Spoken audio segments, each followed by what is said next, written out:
Con todo gusto, mi hermano Gerardo. Esta opinión y también otras, si es posible, haré lo posible por breve, en cuanto a la plataforma. Porque esa experiencia tuvo, en cuanto a la plataforma, William Foy, que escribió esa cual. Y ya lo comprendió, ¿no? Es interesante cuando no entendemos algunas cosas, cómo debemos actuar. Pero con respecto a la pregunta de Mariela, invito a que leamos el texto de Primera de Timoteo, capítulo 2, versículos 11 y 12, para mirar mejor el contexto. Dice allí: la mujer aprenda en silencio con toda sujeción, porque no permito a la mujer enseñar ni ejercer dominio sobre el hombre, sino estar en silencio. ¿Sí? Cuando uno lee esto, lógicamente las hermanas pueden molestarse. ¿Por qué Pablo se expresa de esta manera?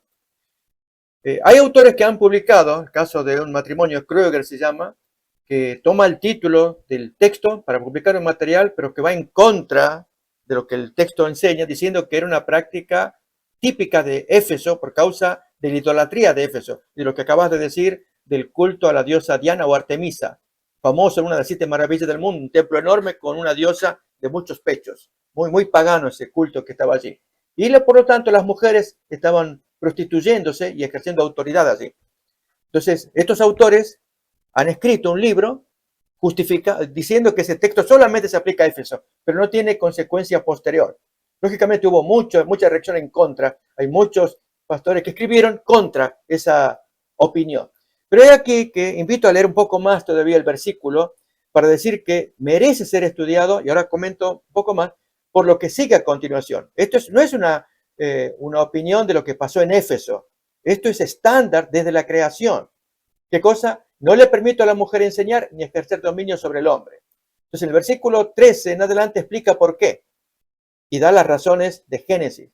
Porque Adán fue formado primero, después Eva. Y Adán no fue engañado, sino que la mujer, siendo engañada, incurrió en transgresión. Pero la mujer se salvará engendrando hijos si permaneciera en fe, amor, santificación y con modestia. ¿Qué ocurre? Cuando fueron creados iguales, Adán y Eva, pero por causa del pecado hubo que hacer ajustes.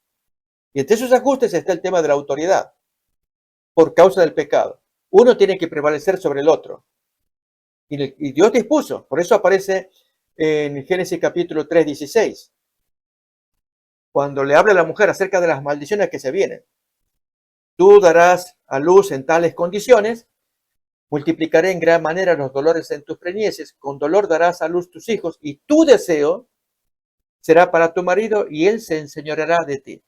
A la mujer la creó, o sea, la condicionó después del pecado, porque la creó bien, y Adán lo creó bien, pero por causa del pecado hubo que poner condiciones. Y esas condiciones, una de ellas es la profunda dependencia, apetencia, ansia, necesidad que la mujer tiene del varón, que no es lo mismo del varón a la mujer.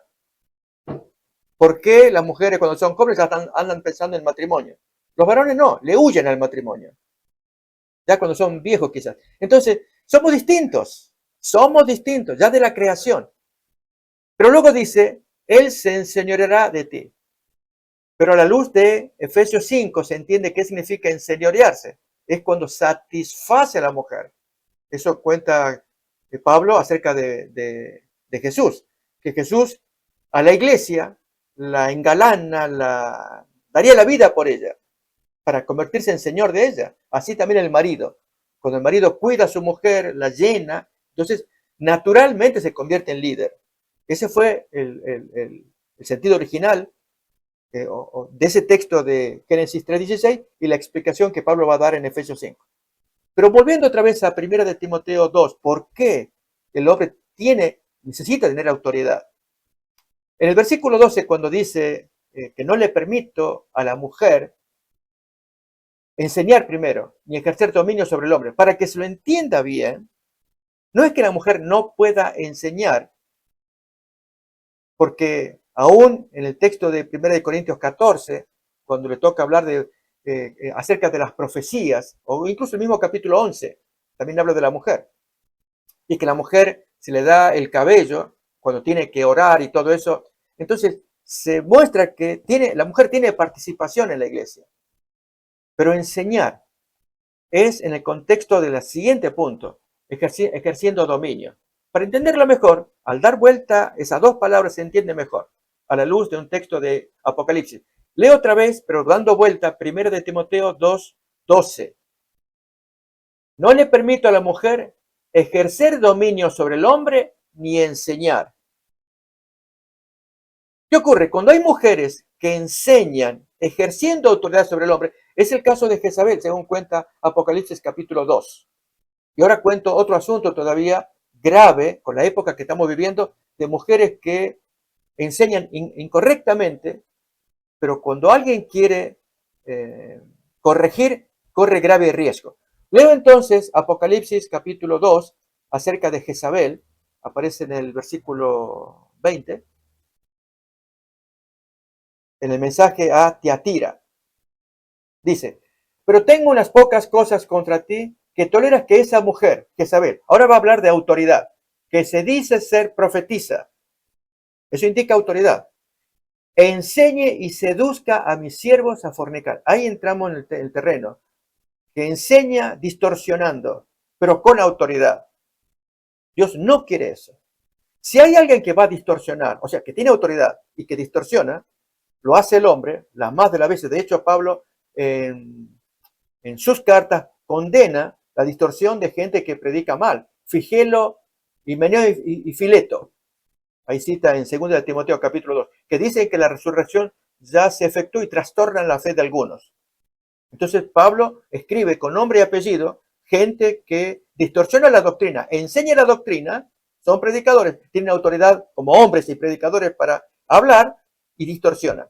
Ok, en el caso de un hombre, Pablo retruca de hombre a hombre, pero en el caso de una mujer, si la mujer enseña erróneamente, ¿qué es lo que ha pasado ahora más públicamente? Hace poco, la esposa de Joel Osteen. Joel Osteen es muy conocido americano, pastor. Su esposa, llamada pastora también, largó un mensaje en público delante del esposo y los hermanos aplaudiendo. Y John MacArthur, que es un evangélico, pastor evangélico, se lo tuvo que retrucar. En cambio, si uno como hombre lo hace a la esposa, es un misógino. O sea, un hombre que aborrece mujeres. Por eso habla así contra las mujeres. No, aquí no confundamos las cosas. Estamos hablando de pastor a pastor. Si esa señora, llamada pastora, en el mensaje que ella dio, dijo, cuando venimos a adorar a Dios, no venimos a adorarle a Él. Venimos a que Dios tenga alegría al ver que sus hijos están alegres cuando estamos unidos unos con otros.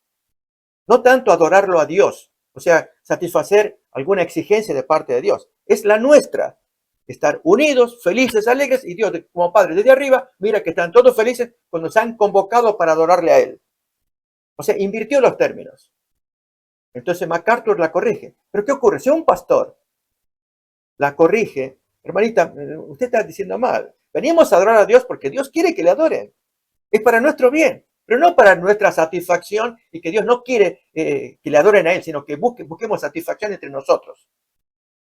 ¿Qué pasa? Si uno corrige, condena esa enseñanza femenina, u otra, que eso es en Inglaterra, las obispas, que Dios también es mujer, porque el sentimiento materno tenemos que verlo en Dios, no solamente el patriarcado, el paternal, sino el materno.